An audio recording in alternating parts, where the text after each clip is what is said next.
Hello students, welcome to my YouTube channel. This is the fourth lecture of Polity Series 1 and Part 4 of the Preamble. आप लोगों के लिए एक important announcement ये है कि मैं इकोनॉमिक्स की लाइव क्लासेस शुरू कर रहा हूँ। फ्राइडे से 9 बजे होंगी क्लासेस, तो प्लीज़ जुड़िएगा क्लासेस में। आप लोगों के जो भी डाउट्स हैं एट ए टाइम क्लियर हो जाएंगे और इकोनॉमिक्स का कोर्स बिल्कुल स्क्रैच से एडवांस तक हम लोग पढ़ेंगे और एज यूजुअल PYQs भी डिस्कस करेंगे। तो चलिए लेक्चर को शुरू करते हैं। आप लोगों को पता है कि लेक्चर के स्लाइड्स आपको टेलीग्राम चैनल से मिलेंगे और टेलीग्राम चैनल का लिंक आपको वीडियो के डिस्क्रिप्शन में मिल जाएगा। इस लेक्चर को देखने से पहले प्लीज प्रीएम्बल के पहले 3 लेक्चर देख लीजिएगा, उनका लिंक भी आपको डिस्क्रिप्शन में मेंशन होगा। और आप चाहें तो हमें इंस्टाग्राम पर भी फॉलो कर सकते हैं। हमारा इंस्टाग्राम हैंडल है umi_UPSC। तो चलिए शुरू करते हैं आज का लेक्चर। आज हम डिस्कस करने वाले हैं 3 मेजर चीजें। कौन कौन सी? Significance of the preamble, is preamble an integral part of the constitution, ये एक डिबेटेबल टॉपिक था, एक कंट्रोवर्शियल टॉपिक था। और इज प्रीएम्बल अमेंडेबल, क्या प्रीएम्बल को अमेंड करा जा सकता है? और इन दोनों ही चीजों को हम इन दो केसेस के रेफरेंस से देखेंगे, बेरुबारी यूनियन केस और केशवानंदन भारती केस। केशवानंदन भारती केस तो बहुत ही इंपॉर्टेंट केस है इंडियन हिस्ट्री में। कहा जा सकता है कि इस केस ने इंडियन पॉलिटी की दिशा ही बदल दी पूरे तरीके से। तो चलिए सिग्निफिकेंस के बारे में बात कर लेते हैं। जैसे कि मैं पहले ही बता चुका हूं कि प्रियम्बल जो है वो एक की टू द कॉन्स्टिट्यूशन है। और प्रियम्बल को पढ़ने के बाद आपको ये पता चलता है कि हमारे जो कॉन्स्टिट्यूशन मेकर्स थे, हमारे जो फाउंडिंग फादर्स थे, उनके एस्पिरेशंस क्या थे और उनके ड्रीम्स क्या थे। दूसरा, प्रियम्बल को पढ़ने के बाद ये क्लियरली एस्टैब्लिश हो जाता है कि एक राष्ट्र के तौर पर हम किन आदर्शों का पालन करना चाहते हैं या किस तरह के राष्ट्र का हम निर्माण करना चाहते हैं। What kind of a nation we people want to build and what we actually aspire. तो अगर सिग्निफिकेंस की बात करें तो it reflects the dreams, visions and aspirations of the founding fathers of the constitutions. And one more important thing, it embodies basic philosophy and fundamental values. कौन कौन सी fundamental values? Political, moral और religious. कि हमारा political यानी राजनीतिक, हमारा नैतिक और हमारा धार्मिक स्ट्रक्चर कैसा होगा, वो सब हमें प्रियम्बल में देखने को मिल जाता है। तो उसके बाद डिफरेंट स्कॉलर्स ने, डिफरेंट फिलोसफर्स ने और कॉन्स्टिट्यूएंट असेंबली के डिफरेंट मेंबर्स ने प्रियम्बल को अपने शब्दों में कहा।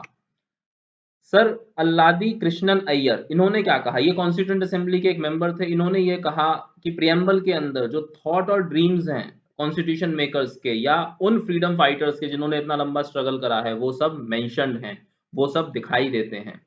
उसके बाद के एम मुंशी ने कहा कि ये हॉरोस्कोप है, ये इंडियन डेमोक्रेटिक रिपब्लिक का, एक सॉवरेन रिपब्लिक का हॉरोस्कोप है। सर अर्नेस्ट बर्कर ने क्या कहा? ये की नोट है, दिस इज की नोट टू द कॉन्स्टिट्यूशन। उसके बाद अच्छा, सर अर्नेस्ट बर्कर से जुड़ा हुआ एक इंपॉर्टेंट ट्रिविया भी है, वो लेक्चर के लास्ट में आप लोगों को बताऊंगा। पंडित ठाकुरदास भार्गव, इन्होंने कहा कि ये सोल ऑफ द कॉन्स्टिट्यूशन है, कॉन्स्टिट्यूशन की आत्मा है, कॉन्स्टिट्यूशन का गहना है और एक यार्डस्टिक है ये मेजर करने का कि आपका कॉन्स्टिट्यूशन कितना वर्दी है। उसके बाद हिदायतुल्ला, एम हिदायतुल्ला, जो कि एक पूर्व चीफ जस्टिस ऑफ इंडिया थे, उन्होंने कहा कि हमारा प्रियम्बल वैसे ही है जैसे डिक्लेरेशन ऑफ इंडिपेंडेंस है यूएसए का, लेकिन ये उससे ज्यादा एलैबोरेटेड है, इसके अंदर ज्यादा बेहतर प्रिंसिपल्स हैं। आगे बात करते हैं, इस preamble N integral part of the constitution. Berubari union case 1960 में सुप्रीम कोर्ट ने ये क्लियरली कहा कि प्रियम्बल कॉन्स्टिट्यूशन का पार्ट नहीं है। लेकिन सुप्रीम कोर्ट ने यह भी कहा कि प्रियम्बल को इस्तेमाल करा जा सकता है ऐसे टर्म्स का इंटरप्रिटेशन करने के लिए जो एम्बिगियस हैं या जिनके एक से ज्यादा मतलब हैं। सुप्रीम कोर्ट ने यह भी कहा कि प्रियम्बल जो है वो कॉन्स्टिट्यूशन के लिए एक की है, key to the minds of constitution makers है। प्रियम्बल को पढ़ के ये समझ में आता है कि कॉन्स्टिट्यूशन मेकर्स, हमारे फाउंडिंग फादर्स क्या सोचते थे। ये सब तो सुप्रीम कोर्ट ने कहा, लेकिन सुप्रीम कोर्ट ने एक चीज क्लियरली एस्टैब्लिश करी कि प्रियम्बल कॉन्स्टिट्यूशन का पार्ट नहीं है। अच्छा, इस चीज को समझने के लिए थोड़ा सा बेरुबारी यूनियन केस का मैं आपको बैकग्राउंड बता देता हूँ, क्योंकि बेरुबारी यूनियन केस कोई केस नहीं था, ये एक प्रेसिडेंशियल रेफरेंस था। इस केस को समझने के लिए थोड़ा सा हिस्ट्री डिस्कस कर लेते हैं। 1958 में नेहरू नून एग्रीमेंट होता है, यहां पर ध्यान दीजिएगा।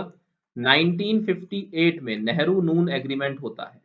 नेहरू नून, ये नून दोपहर वाला नहीं है, ये फिरोज शाह नून उस समय पाकिस्तान के प्रधानमंत्री थे। इनके बीच यानी पाकिस्तानी प्रधानमंत्री और हिंदुस्तानी प्रधानमंत्री के बीच एक एग्रीमेंट साइन होता है, जिसके बीच में जिसमें ये डिसाइड करा जाता है कि बेरुबारी यूनियन जो कि एक इंडियन यूनियन का एक पार्ट है, उसका जलपाईगुड़ी थाना जो है वो पाकिस्तान को दिया जाएगा। ऐसा क्यों दिया जाएगा? क्योंकि जब पाकिस्तान ने ये ऑब्जेक्शन उठाया कि जो रेडक्लिफ अवार्ड था, जब रेडक्लिफ लाइन ड्रॉ करी गई, तो उस वक्त ये हिस्सा गलती से हिंदुस्तान के पास चला गया था, और हिंदुस्तान ने भी इस चीज को माना कि हाँ, रेडक्लिफ लाइन ड्रॉ करते वक्त ये गलती हुई, ये हिस्सा गलती से हमारे पास आया, ये हिस्सा पाकिस्तान को जाना चाहिए था। तो ये एग्रीमेंट साइन हुआ। इस एग्रीमेंट को मुकम्मल करने के लिए, या इस एग्रीमेंट के जो धाराएं थी, इस एग्रीमेंट के जो रेजोल्यूशंस थे, उनको फुलफिल करने के लिए नेहरू ने एक एग्रीमेंट पास, एक एग्जीक्यूटिव ऑर्डर पास करा, जिसके तहत बेरुबारी यूनियन का हिस्सा पाकिस्तान को चला जाएगा। जो उस समय ईस्ट पाकिस्तान था उसको चला जाएगा। ईस्ट पाकिस्तान जो है वो प्रेजेंट डे बांग्लादेश है, इसको ध्यान रखिएगा, इसको चला जाएगा।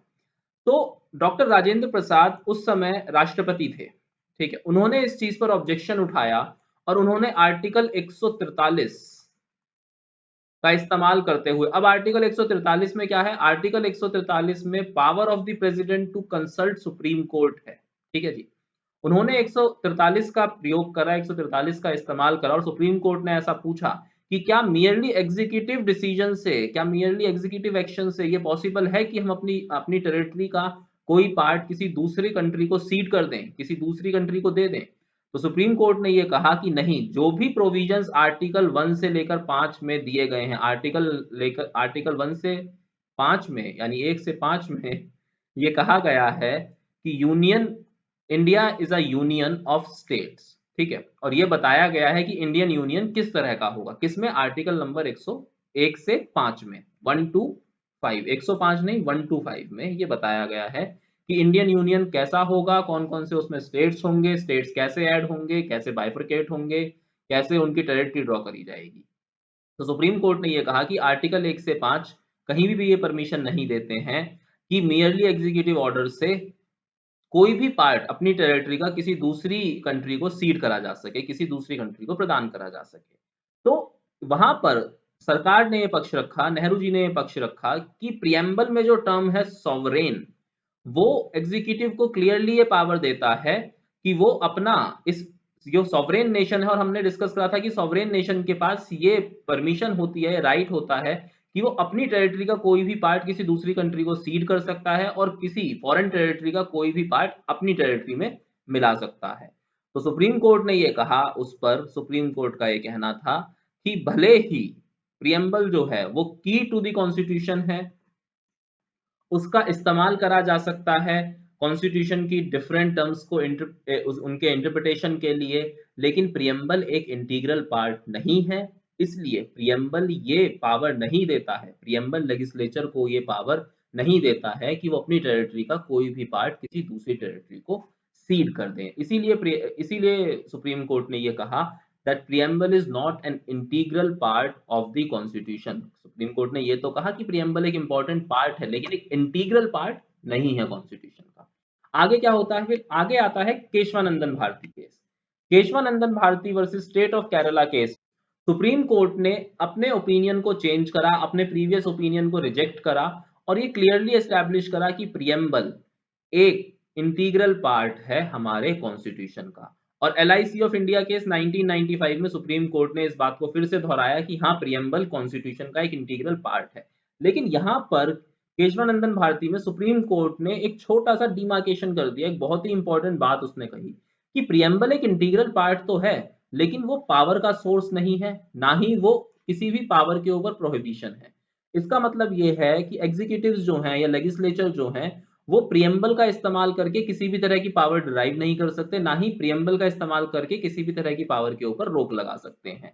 और दूसरा, प्रियम्बल के अंदर जितनी भी टर्म्स हैं वो नॉन जस्टिसिएबल हैं और नॉट इन्फोर्सेबल हैं, यानी उनके एब्रोगेशन या उनके डिस्ट्रक्शन के लिए आप अदालत का दरवाजा नहीं खटखटा सकते हैं। तो वो जो बात थी नेहरू जी की कि सॉवरेन है, प्रियम्बल के अंदर लिखा गया है सॉवरेन है, तो उस बात का खंडन भी यहां पर सुप्रीम कोर्ट ने कर दिया कि सॉवरेन तो है, लेकिन प्रियम्बल लेजिस्लेचर को कोई पावर नहीं देता है, किसी भी तरह की शक्ति वो लेजिस्लेचर को प्रदान नहीं करता है, इसलिए उस सॉवरेन टर्म का इस्तेमाल आप नहीं कर सकते हैं। इसलिए आपको अगर बेरुबारी यूनियन का कोई पार्ट किसी फॉरेन टेरिटरी को सीड करना है, या देश का कोई भी पार्ट किसी फॉरेन टेरिटरी को सीड करना है, तो उसके लिए बकायदा आपको कॉन्स्टिट्यूशनल अमेंडमेंट करनी पड़ेगी। तो बेरुबारी यूनियन का पार्ट कॉन्स्टिट्यूशनल अमेंडमेंट के तहत दिया गया बाद में। आगे देख लेते हैं। Is preamble amendable? Yes, preamble is amendable. Again Keshavanandan Bharati case में सुप्रीम कोर्ट ने ये क्लियरली एस्टैब्लिश करा कि प्रियम्बल को अमेंड करा जा सकता है। Under the provisions of article 368 preamble can be amended. लेकिन जो पेटिशनर थे उन्होंने ये कहा कि प्रियम्बल को इंटीग्रल पार्ट ना माना जाए कॉन्स्टिट्यूशन का, और प्रियम्बल को अमेंड करने का अधिकार नहीं होना चाहिए। अदरवाइज जो लेगिस्लेचर जो है उसका इस्तेमाल करेगा कॉन्स्टिट्यूशन के बेसिक फीचर्स को तबाह करने के लिए, कॉन्स्टिट्यूशन के बेसिक फीचर्स को डिमोलिश करने के लिए। मतलब प्रियम्बल नेगेटिव सेंस में अमेंड करा जा सकता है। लेकिन ऐसा नहीं हुआ, सुप्रीम कोर्ट अपनी बात पर अडिग रहा और सुप्रीम कोर्ट ने ये माना प्रियम्बल कैन बी अमेंडेड, और तब से preamble had only amended once in 1976, that was the 42nd constitutional amendment act, और उसके तहत हमने 3 टर्म्स जोड़े थे, सोशलिस्ट, सेक्युलर एंड इंटीग्रिटी।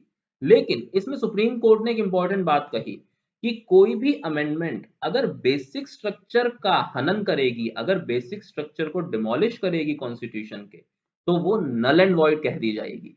अगर प्रियम्बल या कॉन्स्टिट्यूशन के किसी भी पार्ट की होने वाली अमेंडमेंट, उसमें होने वाला संशोधन अगर कॉन्स्टिट्यूशन के बेसिक फीचर को डिमोलिश करता है, बेसिक फीचर को डिस्ट्रक्ट करता है, तो वो नल एंड वॉइड होगा। अब basic structure of the constitution है ये supreme court, basic structure of the constitution क्या है ये सुप्रीम कोर्ट ने आज तक भी कहीं डिफाइन नहीं करा है। लेकिन बेसिक स्ट्रक्चर एग्जैक्टली क्या है, डॉक्ट्राइन ऑफ बेसिक स्ट्रक्चर क्या था, ये आप लोगों को समझने को मिलेगा नेक्स्ट लेक्चर में, क्योंकि अगर मैं इस लेक्चर में समझाऊंगा तो ये लेक्चर बहुत लंबा हो जाएगा और फिर बोरिंग हो जाएगा। तो चलिए आज के लेक्चर में इतना ही। और जो लास्ट ट्रिविया है जो आप लोगों को मैं बता रहा था वो ये है कि सर अर्नेस्ट बर्कर ने प्रियम्बल की जो ओपनिंग, प्रियम्बल का जो कोट, प्रियम्बल का जो टेक्स्ट है उसका इस्तेमाल करा था अपनी बुक की ओपनिंग के लिए। क्या क्या नाम था उस किताब का? Principles of social and political theory, 1951। Please ये किताब का नाम ध्यान रखिएगा, एसएससी यूपीएससी जैसे एग्जाम में पूछा जा सकता है। इनका नाम भी ध्यान रखिएगा और ये किताब का नाम भी ध्यान रखिएगा। तो चलिए, thanks for watching this lecture. Please like share and subscribe, और ध्यान रखिएगा कि फ्राइडे से लाइव क्लासेस शुरू हो रही हैं इकोनॉमिक्स की। Stay tuned with us, press the bell icon.